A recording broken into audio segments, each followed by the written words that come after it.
Gen Z memilih sekarang ni no marriage, no kids. Kemudian ramai yang pilih untuk open relationship ataupun hidup solo lah. Dia tak mau kata ada girlfriend ni ataupun suami isteri ni, sebab dia boleh berkawan dengan sesiapa saja yang dia suka. Dan bila dia rasa macam dah tak boleh go lah, dah tak boleh go dah, dia mamat ni duk buat hal dengan aku ke, so dia boleh cut off dengan mudah. So dia tak mengikat apa-apa pada dia. So itu Gen Z punya thinking yang sedang berlaku, cara mereka berfikir sekarang ni. Mahukas maulah.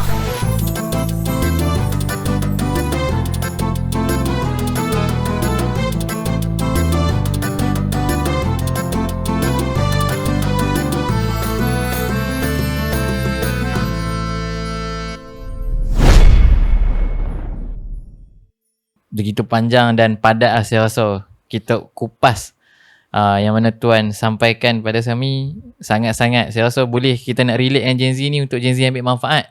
Sebab isu aset ni adalah benda yang orang kata apa, bila kita dah kerja mestilah kita nak satu benda yang kita rasa inilah dapatan kita yang setelah untuk kita nikmati tu. Jadi bila kita ada aset dan juga finance kita yang kukuh, jadi capailah kadang-kadang tu orang kata matlamat kenapa untuk kita bekerja tu. Jadi nak kupas sikit lagi isu tentang mungkin yang ni boleh dianggap sebagai isu yang agak kritikal bagi Gen Z dan juga ada juga kemungkinan dia boleh relate dengan kita sebagai Gen Y. Jadi kalau tadi kita dah kupas pasal aset. Jadi lepas kebiasaan lah, setengah orang tu dia kata aku dah ada rumah ni, aku dah ada kereta, cuma tak ada orang rumah lah. Jadi term kita adalah untuk kepada perkahwinan ataupun married. Jadi ada sebuah, bukanlah sebuah minta maaf tu mistake saya, kadang-kadang bagi Gen Z, kalau kita tengok data perceraian, banyak yang kita boleh relatekan dengan Gen Z. Sebab banyak istilah single mom, single daddy ni adalah rata-ratanya daripada golongan Gen Z. Adakah sebab ataupun faktor pengenalan mereka dengan pasangan yang kalau boleh sekarang ni orang kata boleh download kat Omi, boleh download kat Tinder untuk orang kata nak jumpa sebagai tempat jumpa jodoh. Kalau kita zaman kita mungkin kenal pasangan kita dulu masa study ataupun masa kerja. Tapi kebanyakan Gen Z ni akan jumpa jodoh di platform sosial yang macam tu. Adakah disebabkan apps yang macam tu menyebabkan banyaknya berlaku isu perceraian melibatkan Gen Z sekarang ni? Okey, baik. Kita masuk pasal marriage pula kan. Lepas kita bercakap pasal aset. Kalau aset tadi dengan thinking error FOMO, YOLO tadi, so aset tu tak akan dapat dilakukan dengan baik lah. Sebab ada karakter macam tu pada Gen Z. Ini yang kita risau sebenarnya kan. Kita risau sebab in future dia tak akan dapat sediakan semua ni. Sebab duit dia habis dengan benda-benda yang bersifat YOLO, bersifat FOMO tu pada waktu tu. Sedangkan nak dapatkan aset kenderaan ni easy lagi sebenarnya. Rumah, tanah contohnya kan. Benda tu dia menyebabkan saving. Dia melibatkan saving dan memakan masa yang panjang kan.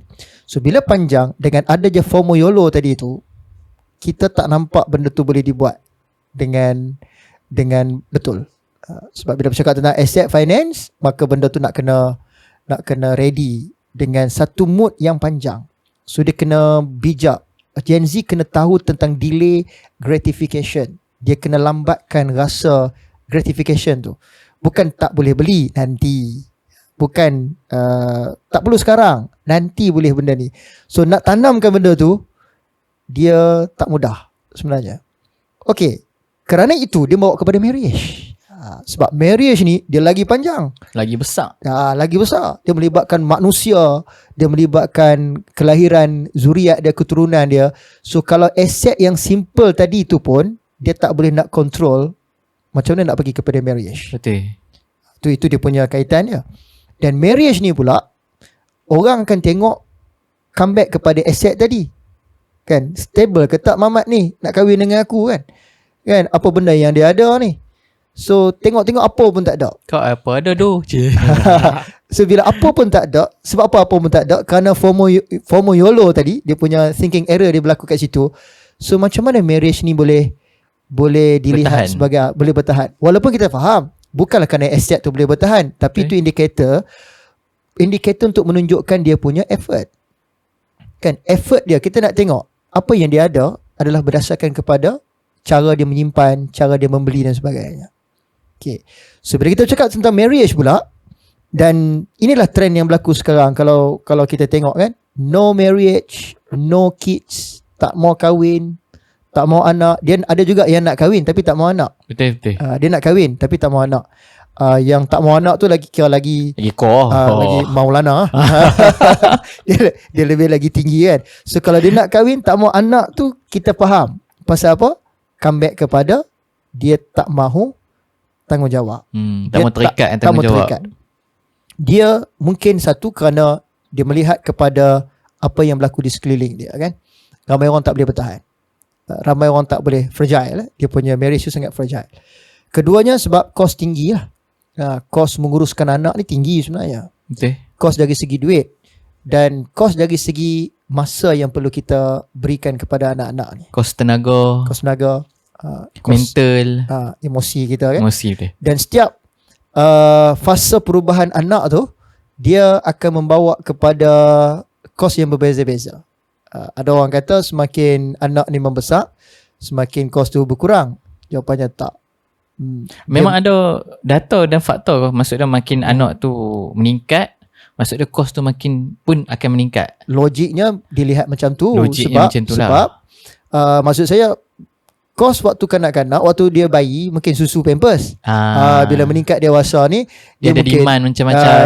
Dia akan, makanan dia dah berbeza. Betul. Okay, sebelum ni dia tak ada option, dia cuma boleh minum tu saja.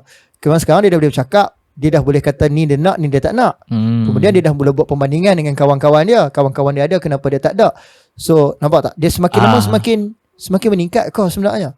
So benda-benda macam ni yang menyebabkan no kids. Yang kita perlukan adalah pasangan kita sahaja untuk to show the love lah.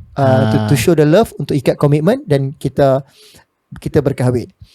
Tapi Gen Z memilih sekarang ni no marriage, no kids. Kan? Kemudian ramai yang pilih untuk open relationship. Kan? Ataupun hidup solo lah. Dia tak mau kata ada girlfriend ke boyfriend ni ataupun suami isteri ni, sebab dia boleh berkawan dengan sesiapa saja yang dia suka. Dan bila dia rasa macam tak boleh go dah tak boleh go dah, dia ni mamat ni dok buat hal dengan aku ke, so dia boleh cut off dengan mudah. So dia tak mengikat apa-apa pada dia. So itu Gen Z punya thinking yang sedang berlaku, cara mereka berfikir sekarang ni. Dan satu lagi yang saya nampak juga adalah dia punya individualism dia tu, rasa keakuan. Aku lagi faham tentang aku berbanding daripada orang lain. Sedangkan marriage ni, hakikat dia ialah dia mengajar kita untuk meraihkan orang lain lah. Macam mana tu? Maksud dia meraihkan orang lain? Bila dia dah berkahwin dengan pasangan dia, so automatically dia dah kena mula meraihkan pasangan dia tu, apa yang pasangan dia nak. Okay, ingat balik tak contoh yang kita bagi tadi pasal dia yang perbetulkan bos dia. Dia perbetulkan bos dia kan. Sebenarnya yang sama akan berlaku dalam rumah tangga. Disebabkan dia ada individualism dia rasakan dia yang betul, dan orang lain mungkin tak faham apa yang dia faham, dan dia cuba nak fahamkan benda tu, dan ia boleh berlaku juga pada pasangan dalam rumah tu. So dia cuba nak bagi kawalan tu berlaku pada dia yang mengawal pasangan di sekeliling dia. Sebab tu kalau saya perasan perkataan narcissistic kan, yang lately orang bercakap kan, ini narcissistic mana ada perkataan ini waktu Gen Y. Kita tak pernah dengar benda ni bercakap waktu kita belajar kat universiti dulu. Betul sungguh. Tak ada. Kemudian Gen X lagi lah kan. Perkataan ini hanya mula timbul apabila masuk generasi sekarang ni saja. Walaupun narcissistic bukan satu disorder, dia tak masuk dalam kategori penyakit mental ataupun penyakit emosional. Dia adalah sejenis peribadi. Satu trait peribadi, satu bentuk yang dia tunjukkan. So elemen-elemen narcissistic macam tu lah. Dia rasa dia betul, orang lain tak betul. So orang lain semua kena follow dia. Dia tak ada rasa defisit emosi dia sangat tinggi. Defisit emosi tau. Dia tak rasa kesian dekat orang. Dia tak feel benda tu. So bila dia berkahwin, dia akan ada masalah dekat sini. Sebab itu resiko untuk bercerai tu sangat tinggi apabila ada elemen macam ni. So adakah apps tadi yang saya tanyakan, adakah apps menjadi masalah? Saya tidak melihat apps menjadi masalah. Sebenarnya apps tu dia adalah social punya tempat untuk kita bersosial kan. Cuma dalam bentuk maya. Kalau dulu pergi club apa semua jumpa dekat luar ni kan, pergi taman ke apa. Ini dia jumpa dalam social media, dalam social apps tu. Dalam maya kan, dalam maya. Cuma siapa orang dalam tu? Adakah orang tu real di luar? Ini yang kita nak kena tengok. Normally orang yang duduk dalam maya ni kebanyakannya adalah kosmetik. Kosmetik Maksud dia kosmetik yang alat kosmetik ke? Bukan. Istilah kita gunakan adalah kosmetik ni adalah, okey, kenapa dia panggil kosmetik? Alat kosmetik kenapa? Mencantikkan wajah untuk penampilan. Ayat lebih terang adalah dia memasukkan apa yang sebenarnya. Betul tak? Dia kira orang panggil apa dah ni? Bukan stiker. Filter. Filter tu dia nampak cepat sangat kan. So bila kosmetik ni dia mencantikkan apa yang ada pada dia tu kan. So dia memasukkan lah. Realitinya bukan macam tu. So bila orang pergi ke alam maya, orang selalunya bersama dengan kalau filter lebih kepada muka pakai filter kan. Ini lebih kepada tingkah laku, cara bercakap. Itu semua adalah dikosmetikkan. So Gen Z kalau bertemu dalam alam maya untuk bakal pasangan dia, kita kena sebutkan, kena hati-hati sebab itu bukan real dia sebenarnya nanti di luar. Baik lelaki baik perempuan sama saja. So cuba ambil usaha, ambil effort untuk jumpa di luar. Jumpa di luar, kemudian tengok macam mana dan ambil masa sikit. Kalau perlu kena buat homework sikit. Adalah beberapa benda yang dia nak kena buat untuk nak check adakah itu the real dia ataupun sebenarnya itu adalah kosmetik sahaja, dan baru buat decision. Ada setengah berpendapat, contohlah anda kata kalau Gen Z nak memilih jodoh, adakah dia boleh dipanggil sebagai demand kalau dia ada satu-satu benda yang dia letakkan sebagai dia punya benchmark? Contohlah ada hutang tak ada hutang. Ataupun apa you punya planning for family. Maksud dia kalau you kahwin nak duduk kat mana, rumah flat ke, rumah teres, and anak pula nak sekolah mana. Maksud dia dah mula menyusun dah. Adakah benda tu kita boleh dikatakan perlu ada pada Gen Z untuk fasa membina ataupun nak melangkah ke alam kahwinan tu? Ada baru ni viral tentang tu kan. So lelaki yang okey untuk jawab soalan tersebut. Ada lelaki ataupun perempuan tak kisah. Tapi ni kalau berbalik pula perempuan yang tanya pada bukan, lelaki yang tanya pada perempuan kan? So dia boleh jadi red flag kepada orang yang berkenaan sebab dia kata apa hal tanya macam-macam sangat ni, belum apa-apa lagi dah tanya macam-macam ni. Okey, kenapa jadi macam tu? Pada saya soalan tu betul, soalan tu bagus, cuma dia tanya pada waktu yang salah. Kan? Mungkin baru jumpa hari tu, tiba-tiba tanya soalan yang macam tu kan. Dia bukan, soalan tu penting tapi bukan pada waktu itu. Okey, bukan pada waktu tu. Sebab soalan-soalan tu dia macam very deep untuk dijawab oleh orang tersebut, dan orang yang tak kenal sangat kita, dia nak respon terus kepada itu adalah red flag pada dia. Kan? Dan mungkin juga kena tune sikit lah kan. Ada hutang ke tak ada hutang, tu direct kan, direct sangat kan. So dia boleh tune sikit kan. Sebab apa tujuan dia tanya soalan tu? Sebab dia nak tengok komitmen kan. Dia nak tengok komitmen. So komitmen itu lebih baik dia tanya, dia create balik satu lagi soalan yang lain, dia tune sikit lah kan, daripada tanya hutang tu dengan dia tanya tentang komitmen. Dan sekali lagi Suhaim, tak semua orang akan jawab tau. You can ask, but dia ada option untuk dia nak jawab macam mana kan. Dia boleh tanya soalan tapi dia boleh jawab, dia boleh deny, dia boleh jawab yang lain, dia boleh jawab. So sedangkan side satu lagi, dia nak tahu siapa bakal pasangan kalau itu nak jadikan isteri suami dia. Soalan tu bagus untuk nak buka kosmetik, tapi soalannya adakah orang nak buka kosmetik tersebut untuk tunjukkan diri dia sebenar. Kalau dari segi sisi tuan lah, kalau tuan duduk dekat, kalau lah situasi dia sekarang ni, tuan sebagai Gen Z, macam mana tuan nak tanya soalan yang bersifat macam tadi tu? Saya Suhaim, kalau orang tanya saya, tuan kalau dapat peluang untuk berkahwin Gen Y, saya Gen Y berkahwin dengan Gen Z sekarang ni, Saya takut.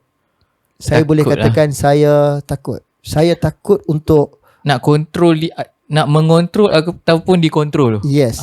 Kita tak mahu dia membawa cederakan emosi kita. Okay. Sebab Gen Z ni juga dia bila dia too much untuk menunjukkan dia yang betul. Sebab tu comeback kepada open to learn tadi yang kita bincangkan tadi tu. Kalau dia tak ada benda tu, kemahiran tu tidak ada, maka dia akan mengawal balik keadaan kita tu dan kita akan stres lah. Kita akan stres. Kita akan stres. So apa soalan yang saya boleh tanya? Kalau Gen Z, saya akan tanya soalan pertama, saya akan clarify tentang all about subjektif punya term. Contohnya love.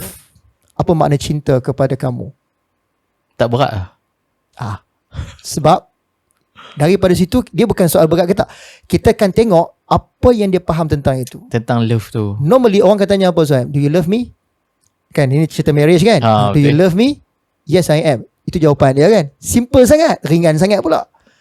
Tanya macam tu memanglah jawapannya yes kan? Semua orang boleh Semua jawab. boleh jawab. Tapi bila kita clarify apa makna cinta kepada kamu. So and then kata saya nak bahagia. Okay? Apa makna bahagia pula? Bahagia pada dia tidak. Kita nak dia define makna bahagia tu. Sebab bahagia orang tak sama. Tak sama. Kadang dia bahagia pada materialistik, Betul. material tu. Kadang bahagia dia cukup lah. Kalau hang tak ada rumah, kita sewa pun okey. Itu lebih baik daripada kita tanya ada hutang ke tak. Sebab dia ada hutang tapi dia bahagia. Is it okay? Daripada dia tak ada hutang tapi dia tak bahagia.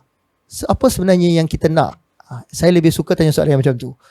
So kita boleh tanya soalan-soalan yang term yang subjektif. Love, bahagia, apa lagi? Sayang. Apa makna sayang pada kamu? Apa makna sayang? Okay, itu soalan pertama. Saya dah design soalan ni. Saya design soalan ni. Dua soalan saja yang kita boleh tanya kalau kita nak betul-betul tengok dia ni kosmetik ke tak. Sebab perkataan sayang, bahagia, cinta, normally orang akan berselindung dengan perkataan ini untuk tunjukkan diri dia yang tak sebenar, yang kosmetik. Yang kosmetik. Yang kosmetik. Do you love me? Yeah, I love you. In fact dia sebut I love you tu pun boleh jadi kosmetik. Kan, belum tentu dia sayang betul. Belum tentu dia sayang betul. Sebab mulut boleh menipu. Mungkin dia sayang benda lain daripada apa yang ada pada kita kan. Mungkin dia FOMO, orang dah kahwin, aku tak kahwin lagi, apa yang aku boleh buat? Love pun love lah. Kan? Kawan-kawan semua dah kahwin, aku seorang tak kahwin lagi. So ini je peluang yang aku ada. So jalan je lah apa yang ada. So kita nak clarify benda-benda yang macam tu. Kita tanya dua soalan. Apa makna yang subjektif tadi kepada kamu, dia pun akan jawab. Dia akan jawab. Dan jawapan yang dia bagi tu sebenarnya ada cara macam mana kita nak detect. Kalau masuk kelas saya akan cerita lagi macam mana. So jadi memang kena masuk kelas. Saya akan cerita how to detect kita boleh pakai tak jawapan dia ataupun tidak. Okay. Memang tu ada buat kelas ni ya? Memang ada kelas ni. Memang ada. Skill ni kita duduk. Skill ni kita buat dalam kelas self leadership. Self genius. So kita equip diri kita dengan kemahiran macam mana nak jadikan diri kita ni so called genius lah. Siapa lagi nak raihkan kita kalau bukan kita kan. So bila orang bercakap dengan kita boleh profiling dia punya bahasa dia tu untuk detect dia punya behavior. Sebab tu dia panggil lab profiling. LAB adalah language and behavior profiling. So jawapan yang dia bagi tu kita boleh detect, boleh pakai ke kita tak. boleh nak tengok nak filter dia ni macam mana betul ke mau kat kita. Exactly. Dan soalan you suka I tak? Senang untuk dijawab kan. And then apa lagi? Soalan kedua yang kita boleh tanya lepas dia dah respon. Dia respon, kita dah boleh detect tau.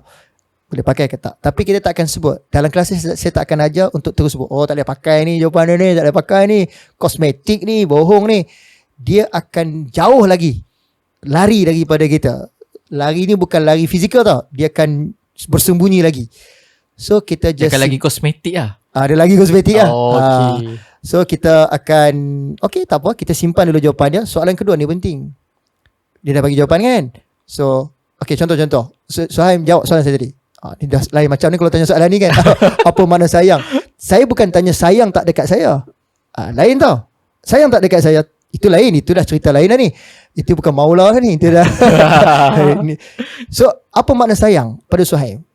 Bagi saya satu jawapan. Makna sayang lah.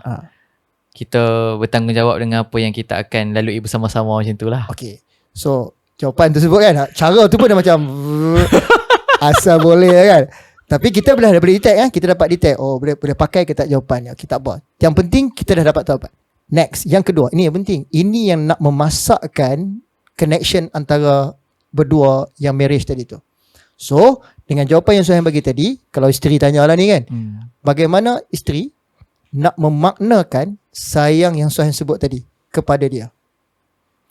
Oh, maksud dia macam return balik dekat dia ke? Yes. Oh. Apa jawapan dia boleh bagi? Soalan kedua ni saya design satu je tujuan dia. Cuba tengok pada soalan tu. Apa makna sayang pada you? Dia pun jawab. Okay, dengan makna yang you bagi tadi, makna sayang yang dia bla bla bla tadi tu, bagaimana saya nak memanfaatkan sayang tu, yang sayang mengikut makna yang diberikan itu kepada saya? Soalan kedua tu saya minta apa sebenarnya? Apa makna sayang pada you? Dia bagi. Kemudian saya tanya lagi, macam mana saya nak memaknakan sayang tadi tu kepada saya? Diri saya. Okay. Dia kena bagi jawapan lah. So jawapan dia bagi tu mesti dalam bentuk tindakan. Okay, dia nak action. Yes, itu sebenarnya. So Gen Z kena terror benda ni. Yang kita nak tahu tindakan je. Tapi Gen Z dia bertindak macam, contohlah dia kata tindakan Gen Z bila jawab dengan contoh saya dah contoh apa maksud sayang. So dia beritahu lah sayang. So tindakan pun dia ada action. Tapi kenapa action yang dia buat tu still berlakunya isu-isu macam ni? Adakah sebab kurang yang faham tindakan tu, dia salah faham ke, ataupun dia tak cukup cakna ke? Okay. Soalan kedua adalah soalan mesti memberi jawapan dalam bentuk tindakan. Okay, oh senang saja kata dia respon. Oh senang je, you masaklah sedap-sedap dekat I. Okay, tu tindakan kan. Dia sedang bercakap, you kena masak-masak sedap dekat I. So memasak sedap tu adalah memanifestasikan makna sayang tadi, betul? Betul. So you kena masak sedap-sedap. Kita kena tahu tindakan apa nak kena buat ke atas dia, barulah sampai makna sayang dia tu. Kalau tak jumpa tindakan tersebut, makna tu tak akan jelas tau. Normally orang tak tanya soalan sampai ke tahap ni. Betul. Kita buat je. Kita buat sebab kita tengok orang lain buat macam tu. Kita lupa bahawa orang lain mungkin masak sedap-sedap, dapatlah sayang tu daripada pasangan dia. Tapi kita punya pasangan tak kisah. Kan? Kau masak ke, kau tak masak ke, aku bukan nak benda ni, aku nak benda lain. Dan itu pengalaman yang saya temui bila kita buat workshop marriage ni. Ada jumpa jawapan, dia tak kisah pasangan dia pandai masak ke tak. Yang dia nak, bila dia balik, pasangan dia kat sebelah, main telinga dia. Main telinga dia, jadikan dia baby.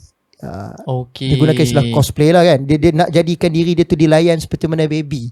So dia nak pasangan dia layan dia macam baby. Yang that term tak pernah disebut pun oleh mereka berdua. Masing-masing menganggap sahaja. Takkan dia tak faham kot. Ini yang mungkin Gen Z kena kuasai. Kena clarify. Okay, kalau kembali pada soalan Suhaim tadi, katakan dia buat tapi still tak dapat, jadi juga macam ni. Maknanya kenapa dia tak ceritakan benda yang sebenarnya? Okay. Apa yang dia kosmetikkan? Kau nak apa sebenarnya? Yang dia katakan sayang tu kan nak apa sebenarnya? Dia kadang-kadang berlaku isu perceraian ni sebab tak clear hang nak apa. Betul? Kan? Kadang cakap tapi tu pun bukan benda yang betul dia nak apa. Exactly. Ha. Sebab apa dia nak kena sembunyi kat situ? Itu yang saya kata kosmetik tu. Tak boleh cerita benda yang betul lah. Buanglah make up tu. Buanglah make up tu maksudnya show your true colour lah kan. Kau nak apa? Jadi macam mana kita nak, kalau contohlah kalau kita duduk di fasa Gen Z kan, kita nak show the true colour tu supaya apa, dalam masa yang sama bila kita dah show true colour kita, pasangan kita tu tak tinggalkan kita. Benda ni boleh buat sebelum berkahwin sebenarnya. Soalan-soalan saya tadi, kalau benda tu dah kahwin baru nak buat benda ni lah kan.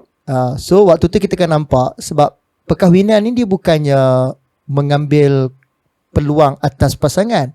Dia bukan take for granted. Dia complement each other. Kan dia melengkapkan apa yang tak ada pada kita. That's why saya perlukan pasangan saya bagi benda tu.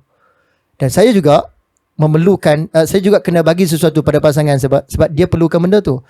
So benda tu nak kena tune. Benda tu kena clarify sebelum kahwin. Bukannya cerita tentang berapa banyak bintang atas kepala kita bersamaan dengan anak kita. Tak apalah yang ada anak, yang tak ada anak. Nampak tak? Apa khabar? Apa kan? So benda tu kena clarify. So Gen Z pada saya tak ada isu sangat nak buat benda ni kalau dia tahu skill. Sebab kebanyakan Gen Z adalah terus terang. Saya memang nak suami saya, saya memang nak bakal suami saya. Kan sekarang ni kan banyak yang buat trend yang cerita macam mana yang dia nak kan. Lepas tu orang bakat-bakat kutuk dia kan bawah tu kan. Macam dia bagus sangat semua kan. So kalau itu yang dia dah tuliskan, siapa yang boleh bagi benda tu, silakan. Cuma satu je, penyakit individualism ni tak selesai lagi. Okay, hang nak benda tu kan, aku boleh bagi. Soalan sekarang, aku pula nak benda ni, hang boleh bagi tak? Normally ini tak berlaku. Betul. So dia akan jadi satu pihak saja. Comeback cerita antara bos dengan staff tadi tu. So dia nak bos ikut dia. Tapi bila bos bagi direction arahan, dia tak nak ikut. So benda yang sama berlaku. Oh, hang nak benda ni semua. Okay, ada pasangan yang memang sesuai karakter tu yang hang nak. Soalannya sekarang, apa yang dia nak daripada hang boleh bagi tak? So kalau hang tak boleh bagi, hang nak benda tu tapi hang tak boleh bagi. So apa makna marriage ni? Sebab marriage dia bukan tentang take for granted, bukan ambil apa yang hang nak daripada dia saja. Hang tak boleh bagi apa-apa. Tak mungkin. So itu yang keluar, no marriage, no kid. Mungkin nak marriage tapi tak nak anak. Sebab apa? Pada dia bila anak ada pula, anak pula akan ambil apa yang selama ni mungkin dia perlu dapat daripada pasangan tu, dah pergi dekat anak pula. Sebab tu dia merasakan tak apa kalau kadang kahwin bertahan tu sebab anak. Tu yang keluar term kadang tu bukanlah sebab apa sangat pun, nak bercerai ni nak bercerai, tapi sebab fikir anak je. Itulah aku tak bercerai kan. Sembang si Timah kat mak bedah lah kan. Macam tu lah. So marriage ni adalah satu kemahiran yang penting untuk dikuasai oleh Gen Z juga, untuk kita clarify. Pada saya, mereka no marriage, no kids sebab tak ada skills dan tidak ada satu makna yang jelas kenapa perlu berkahwin. Kalau tadi kita cerita pasal tak ada makna yang jelas. Ni kalau yang dah berkahwin, contohlah Gen Z dah kahwin pada usia 20. Kan? Kebiasaannya lah, spark kahwin tu dia nak boleh bertahan lama mana.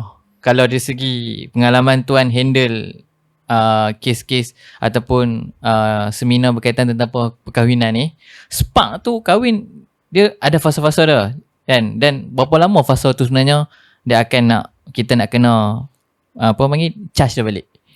Dia ada 5 tangga perkahwinan. Itu kajian dibuat oleh Don.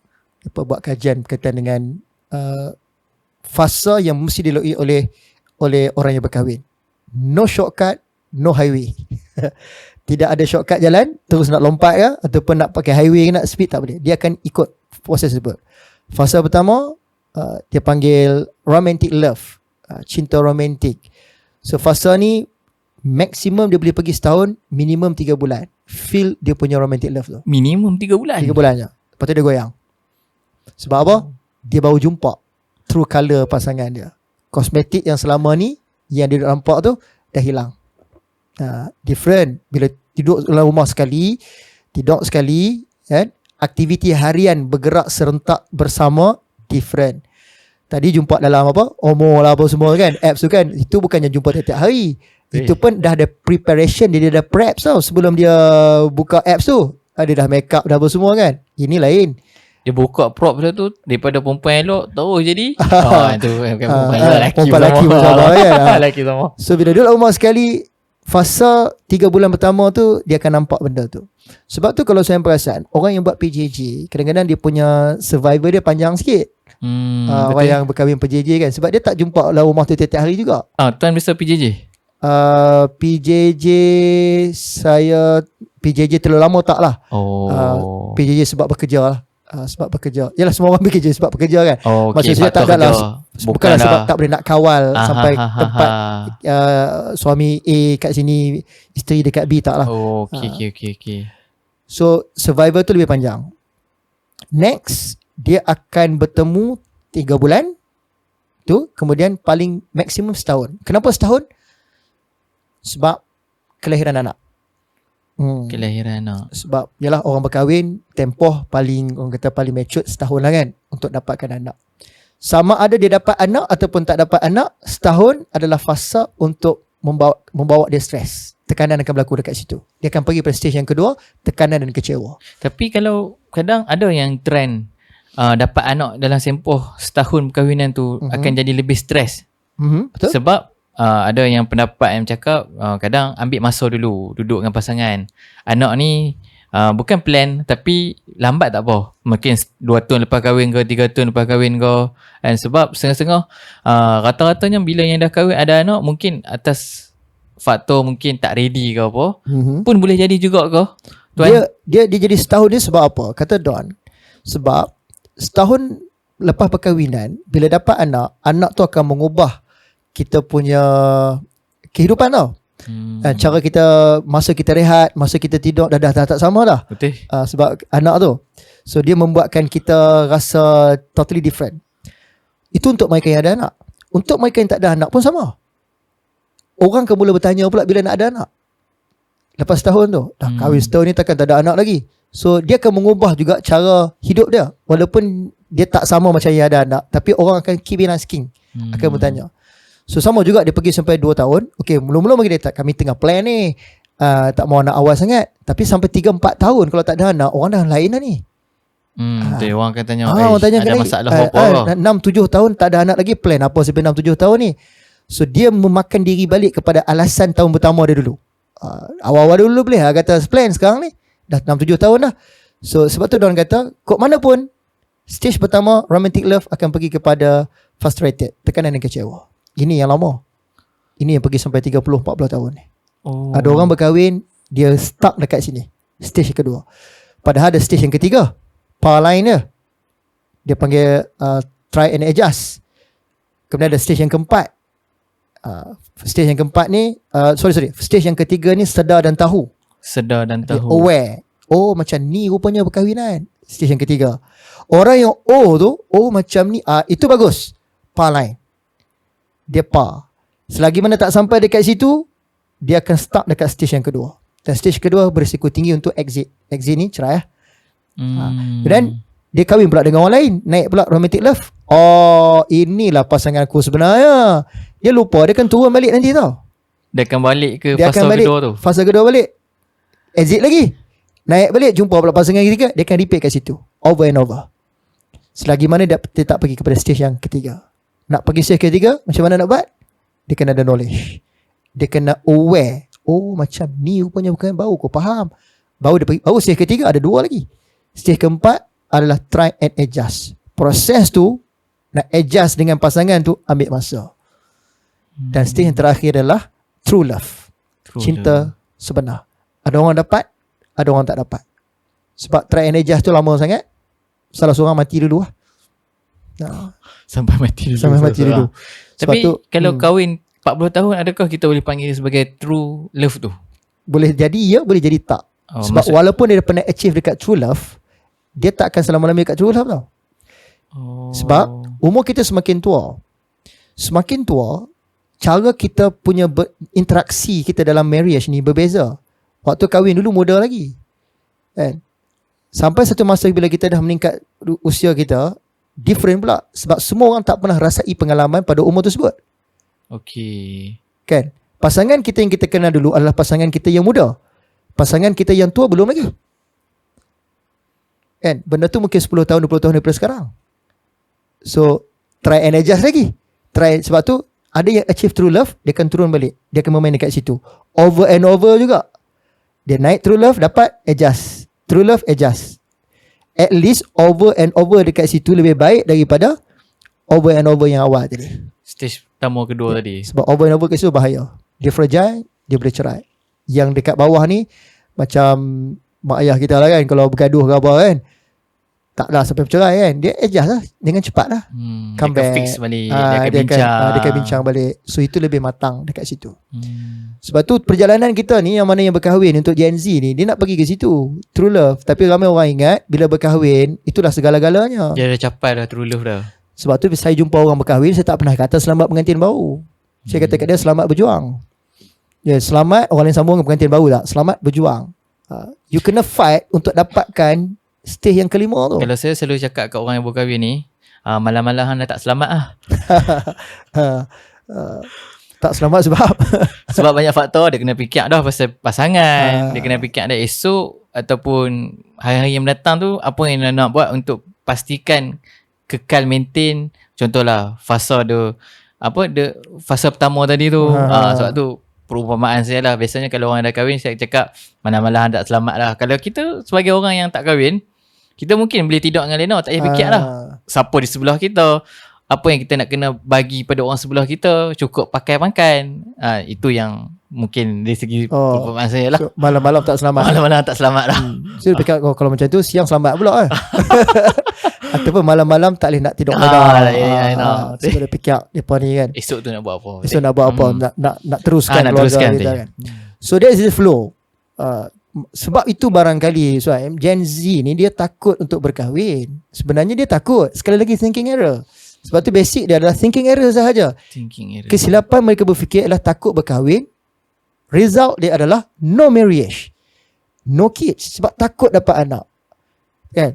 Nak maintain anak tu kan, nak uruskan anak-anak, nak kahwin nanti nak jumpa dengan fasa-fasa ni, takut. So bila takut, relate dengan tajuk kita ni kan. Kalau rasa kahak, go on lah. Alias kau memang koyak lah, sebab tu tak berani nak kahwin. Tapi dia, kalau dia seorang pegang macam tu tak apa. Masalahnya dia buat community dia. Ada group dia. Dia join kawan-kawan dia kan, no marriage. Dia buat campaign untuk bersama-sama pegang kepada thinking error tu. Tak payah kahwin, kita boleh hidup je sama-sama kita macam tu. Sedangkan orang berkahwin itulah menunjukkan dia kahak, menunjukkan dia strong. Sebab dia bukan hanya tentang fikir tentang dia dah.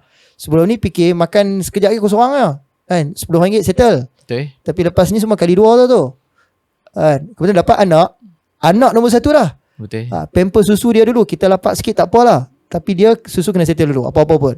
So benda-benda macam tu dah different. Disebabkan takut nak berdepan dengan situasi tu, so no marriage, no kid.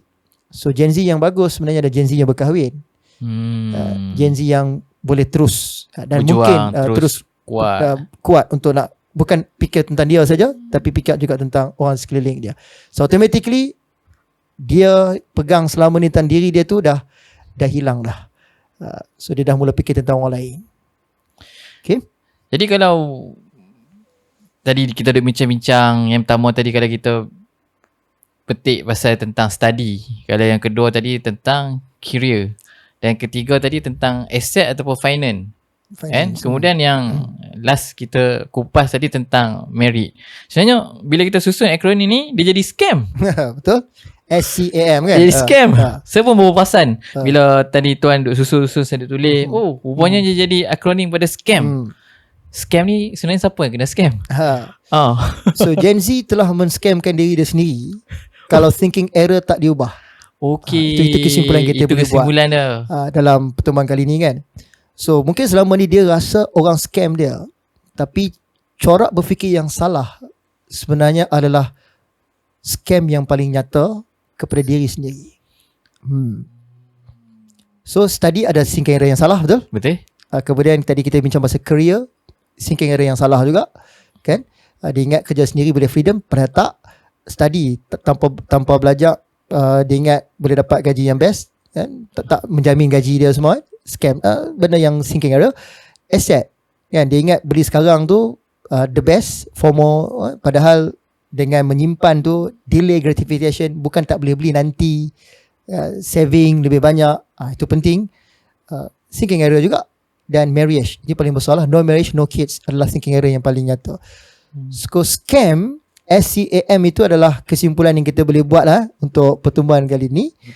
Yang scam bukan orang lain, tapi corak berfikir sendiri kepada Gen Z. Kita sayang pada Gen Z ni, Zuhaim. Betul. Kan? Kita sayang pada Gen Z ni, sebab tu kita buat perbincangan ini. Sebab kita nakkan Gen Z ni betul-betul on track. Kita perlukan Gen Z bersama dengan kita Gen Y yang tengah menguruskan syarikat masing-masing ni. Dan kita juga risaukan kepada Gen Z, jika mereka tak ubah cara berfikir, dia akan bagi efek kepada the whole sistem kehidupan mereka di masa akan datang. Okay. Sebab kalau tanpa pengurusan yang betul daripada Gen Y kepada Gen Z dan juga pemahaman yang salah, macam tuan cakap lah, thinking error. Thinking error. Jadi apa yang kita usahakan baik pada generasi Y, generasi X, benda tu bila sampai di fasa generasi Gen Z ni, dia akan terbubar. Jadi benda-benda tu lah kita terpanggil untuk kita kupas. Kita bukan nak kritik Gen Z, kita bukan nak tibai Gen Z, bukan itu niat kita. Tapi dengan tajuk-tajuk macam ni lah, kita dapat mind blowing untuk kita faham apa yang dibawa supaya Gen Z tidak tersalah arah. Kita sebagai Gen Y yang ada pengalaman mungkin tak banyak, tapi untuk kita salurkan kepada Gen Z sebagai pedoman, itu boleh dijadikan sebagai kejayaan lah pada masa-masa mereka yang akan datang nanti. Mungkin waktu tu masa kita dah berlalu. Jadi yang akan menggantikan waktu kita adalah generasi Z. Jadi perkara ni jarang dikupas, jarang dibawa atas faktor kita nak jaga hati Gen Z, kemungkinan, kebarangkalian. Jadi sebab tu lah perlunya ada topik-topik macam ni untuk membuka minda Gen Z tahu 4 faktor ni pun dah cukup dah sebenarnya. Dan tak perlu kita nak go too deep lagi. Sebab scam ni pun cukup nak tahu sama ada dia sedang meng-scamkan diri dia dalam masa depan ataupun dia sedang exit daripada di-scam oleh diri dia sendiri. Jadi terima kasih banyak-banyak kepada Tuan Sulhi Sharif kita daripada UAS Training and Consultancy, yang saya rasa sebenarnya banyak lagi kalau boleh kita nak minta Tuan Sulhi kupas, tapi faktor kekangan waktu kan, mungkin next time kalau ada masa dan juga peluang mungkin kita boleh pergi ke topik yang saya rasa kita bawa pula ke topik Gen X ataupun Gen Y. Maksud dia mungkin komunikasi macam mana Gen Z nak buat untuk nak communicate dengan generasi Gen X dan juga Gen Y. Sebab kadang faktor dia sebab komunikasi tu. Sebab tak ada skill komunikasi yang betul menyebabkan ada gap yang terlalu besar. Sedangkan gap itu boleh dirapatkan. Jadi result dia tu untuk sesuatu yang kata apa, wow factor tu menjadi sangatlah besar. Terima kasih sekali lagi kepada Tuan Sulhi Sharif atas kesudian meluangkan masa bersama dengan Maukas untuk pertama sekali kita punya sesi podcast ni. Jadi untuk daripada pihak saya dan juga tim, kami minta maaf lah sekiranya ada banyak kekurangan dari segi sebutan ataupun interaksi sama kita. Ya, pertama kali kita berpodcast sebegini. Jadi mungkin banyak benda yang saya dapat belajar daripada Tuan Sulhi yang untuk pedoman kita juga dan juga khas kepada Gen Z. Okey Tuan, kita pun dah sampai ke penghujung ni. Terima kasih banyak-banyak dan panjang lebar saya rasa apa yang Tuan kongsikan bersama dengan kami dan juga audien di luar sana. Cumanya kita tak nak banyak sangat ataupun terlalu panjang kita punya kesimpulan. Mungkin ada terms ataupun ayat yang mungkin Tuan boleh cerita kat kami ataupun kongsikan dengan kami sebagai benda yang kita boleh pegang untuk renungan bersama dan juga Gen Z boleh ambil sebagai panduan. Okay, kita bincang tentang apa yang telah sama-sama kita bincarakan tentang Gen Z scam diri ataupun tidak, kan? Apa kahak ataupun koyak, kan? Kahak ke koyak? Kahak ke koyak.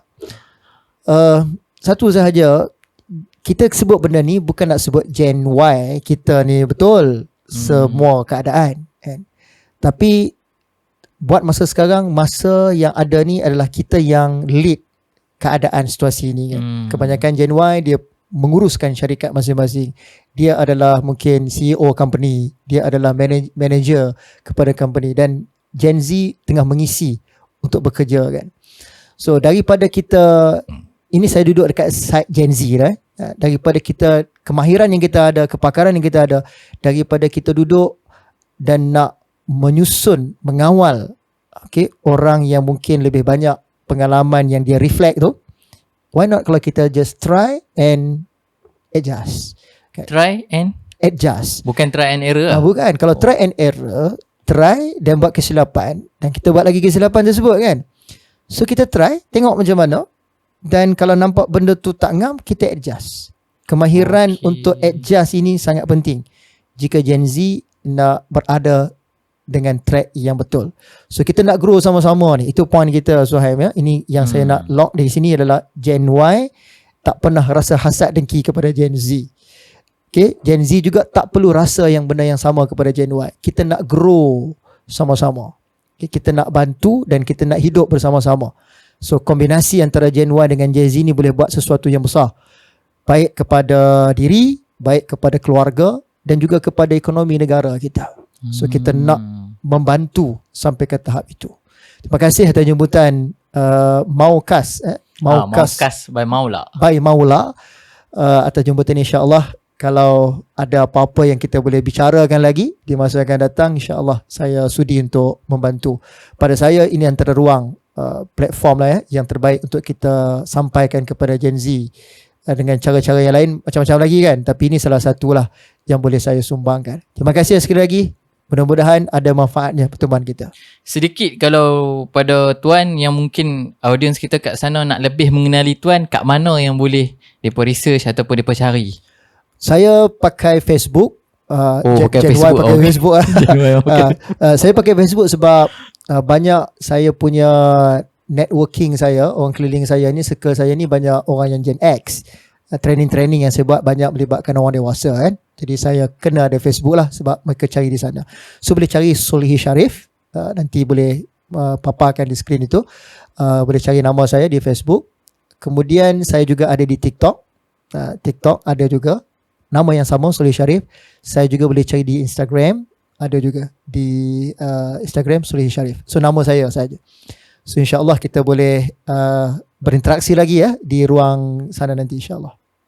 Okey, jadi alhamdulillah untuk perkongsian kali ini yang saya rasa besar manfaat dia yang kita boleh ambil baik generasi X, Y dan juga khusus yang kita khususkan kepada generasi Gen Z ni. Jadi daripada pihak kami ucapkan jutaan terima kasih atas perkongsian, minta halalkan apa yang Tuan Solihi kongsikan bersama kami dengan audien untuk kita dapatkan manfaat ni secara bersama.